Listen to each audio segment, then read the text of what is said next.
మచిలీపట్నంలో శ్రీనివాస నగర్ లో ఆర్టీసీ కాలనీలో 2, సర్కారు తోటలో 1, మొత్తం 4 దొంగతనాలు జరగడం జరిగింది గత 2 నెలల్లో వ్యవధిలో.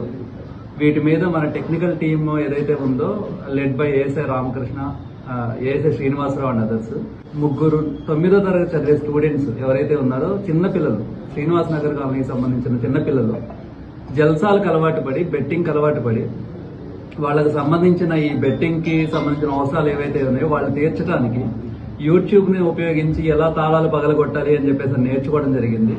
నేర్చుకొని సాయంత్రం 7 గంటల నుంచి 9 గంటల ప్రాంతంలో వాళ్ళ పిల్లలు మళ్ళీ ఇంట్లో లేరు అని చెప్పేసి తల్లిదండ్రులు అడుగుతారు కాబట్టి 7 నుంచి సాయంత్రం 9 గంటల ప్రాంతంలో ఏ ఇల్లు అయితే తలుపు తాళం వేసిందో చూడటం, ఆ ఇంటి దగ్గర ఉన్న గుణపం గానీ ఏదైనా రాడ్ గానీ తీసుకుని వెళ్ళటం, లేదా అక్కడున్న లోకల్ దాంతో లోపలికి వెళ్ళటం, వాటన్నిటిని అక్కడున్న బంగారం గానీ వెండి గానీ డబ్బులు గానీ ఏ ఉంటే అవి తీసుకోవటం, అవి తీసుకొని ఈ బెట్టింగ్ కి వాడటం. ఈ బంగారం ఏదైతే ఉందో మా ఇంట్లో తెచ్చిన బంగారం అని చెప్పేసి కొంచెం పెద్ద మనుషులు ఎవరైతే ఉన్నారో వాళ్ళు కొంచెం ఇచ్చేసి చిన్న తాడు ముక్కలు ఇటువంటి ఇచ్చేసి అమ్మించడం జరిగింది.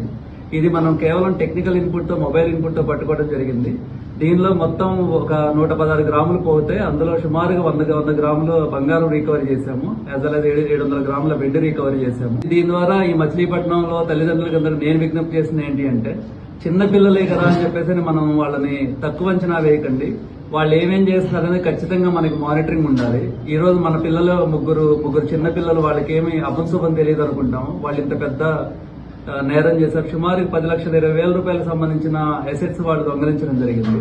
సో దయచేసి తల్లిదండ్రులకి యాజ్ వెల్ as టీచర్స్ కూడా నేను అప్పీల్ చేస్తున్నాను, ఖచ్చితంగా మానిటర్ చేయాల్సిన బాధ్యత మనదే, అది మన కాన్స్టిట్యూషనల్ డ్యూటీ కూడా.